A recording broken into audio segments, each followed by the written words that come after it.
Should you own gold? Here is the blunt truth. If you're watching your purchasing power get carved up like Sunday roast while the world feels increasingly wobbly, yes, if nothing else other than mental health, you should consider holding gold, or at the very least, you should learn more about it. But before you sprint off to your bullion dealer or you hit that big, beautiful green buy button on your online share trading app, let's just go through in really simple terms what's really happening right now. Why is gold smashing records and hitting all-time highs? And let's also ask the question, is there anywhere better for your money to currently be sitting to give you the peace of mind that you're after? Now, if you don't know me, my name is Darcy Ungaro. I'm a qualified financial advisor, and I work with all sorts of everyday people who are prepping for and entering into the best years of their life. On this channel, I talk a lot about property and investing in the New Zealand context. So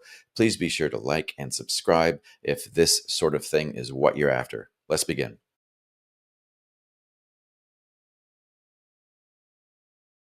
Well, gold just hit an all-time high in September 2025. Now, this did not happen in a vacuum. There are three key forces primarily driving this: inflation expectations, something called systemic risk, and geopolitics. So, firstly, inflation expectations are climbing. US inflation expectations rose a little bit in August of 2025. It's the highest in 3 months. Some say it's the delayed impact of tariffs. All that we can really know is that there's inflation uncertainty. We don't know if the rate at which prices will rise by in the future will increase, decrease, or stay the same. But it is hard to be dogmatic around why it's occurring, but possible political interference with central bank policy, which is not new, could be one of the reasons. Remember, the central bank in any country is supposed to be independent.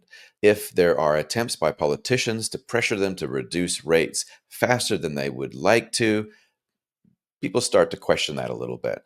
Now, I should also mention that people generally have been losing faith in the central bank's ability to keep prices stable regardless. Now, here in New Zealand, our Reserve Bank of New Zealand, or our central bank, dropped the OCR, the official cash rate, which indirectly controls the cost of our mortgages, almost down to zero following March of 2020. They were worried, as all central banks were at the time, that a global recession around the time of lockdowns would really lead to bad situations. So perhaps it was a reasonable move, but in my opinion, they kept rates way too low for way too long. They triggered a housing boom, and then general price rises, also known as inflation, that became embedded in the system. And now we're sitting in an environment where interest rates have to be high to flush that out. Long story short, people are starting to doubt central banks. And when they expect inflation or more inflation could be coming, they grab onto assets with proven scarcity. It makes sense. When something is abundant and something is finite, logically, you'll trade that which is abundant for that which is finite. And what better source of finiteness than gold, which has been around for 5,000 years, proving that it can hold value when our paper money, also known as fiat currencies, don't. Next up, we have the monetary system itself. It feels shaky. Now, it's easy to fall down a little bit of a negative Nancy doomer hole here. And I don't want to discount the possibility that bad things can happen, but at the same time, these are all just probabilities. So I'll keep this one quite basic. Just like a household, the government needs to take in money from people in the form of taxes to cover their expenses. When there's a shortfall between the two, though, they have to borrow. Now, there's a lot of smoke and mirrors and complicated shell games around how the government borrows from the central bank. But the long and the short of it is that over time, the amount of debt in the United States and in many other countries around the world is increasing. And it's far, far, far easier to get elected by borrowing more and avoiding that awkward subject of taxes. So it's really easy to see why this occurs. Now, at the moment, the US has around $37 trillion worth of debt in this way. And not only that, they are facing a debt refinancing crisis with roughly 20% of outstanding debt needing to be rolled over in 2025 alone. So, when you're borrowing at this rate just to keep the lights on, people understandably are starting to wonder if the current system is sustainable. US debt being denominated in US dollars, which is the global reserve currency that literally makes the world go round and is backed by the biggest military on earth, is largely viewed as a safe haven investment. I kind of think of it as neutral. When your wealth isn't engaged in investing in any asset, it sits in cash, and more often than not, that's US dollars and it's US debt.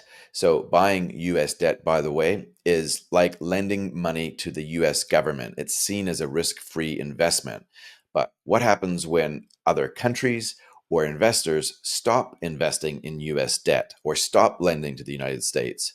Well, the interest rates on offer have to rise to entice that money in.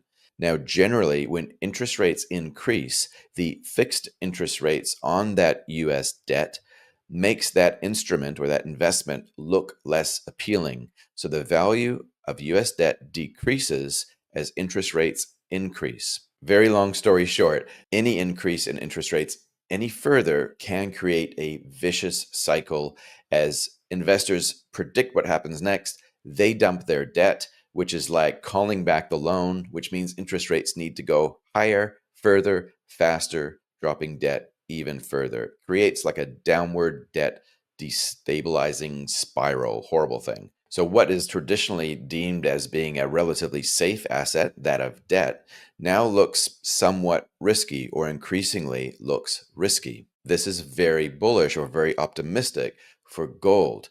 And you can see that in the price of gold. Gold is very quickly becoming the financial equivalent of a backup plan.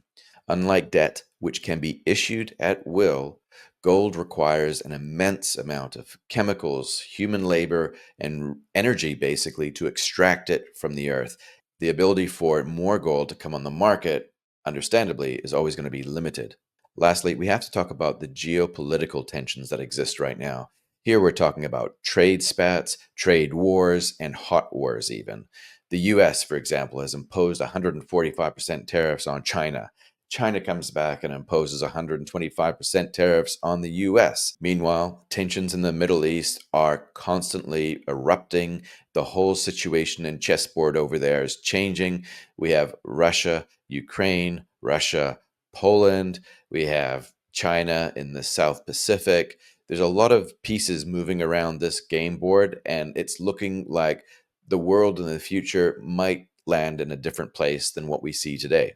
Gold feeds off of all of this uncertainty and fear, just like plants feed off of sunlight and carbon dioxide. But I should say, by the way, that none of these horrible, scary events are certainties, they're just probabilities. And gold is responding to these probabilities, partly because these events, these factors, are all occurring at the exact same time. So by now, you might be thinking, I need to get some gold. And for full disclosure, since 2019, I have become quite a fan of the shiny. I love gold. It is not the magic or it is not the golden bullet to solve all of our problems, though.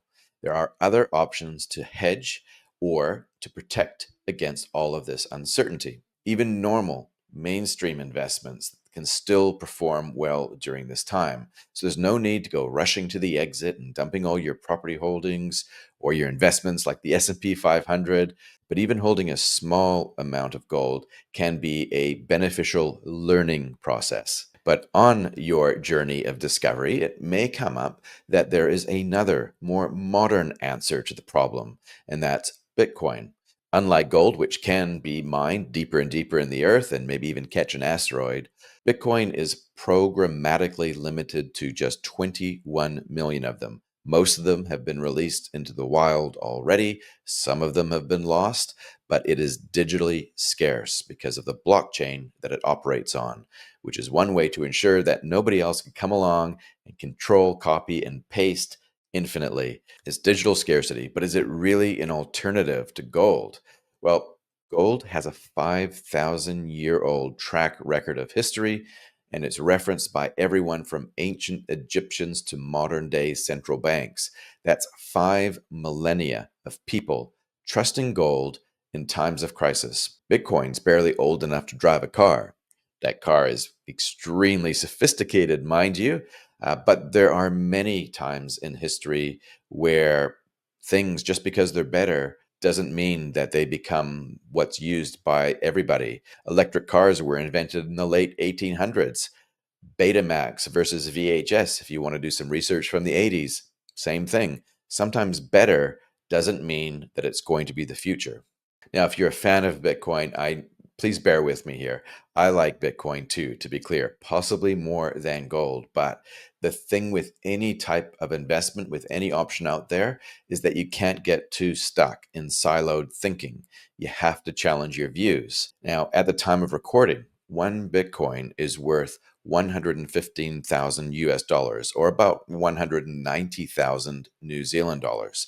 Some of the world's biggest asset managers, like Fidelity and BlackRock, well, they are building products to hold Bitcoin exclusively, exchange traded funds, or they're inserting Bitcoin into their traditional portfolios. The US government is even planning to hold some of it as a strategic reserve. So I can promise you, Bitcoin is not going away, but will it really perform the same as gold during this time?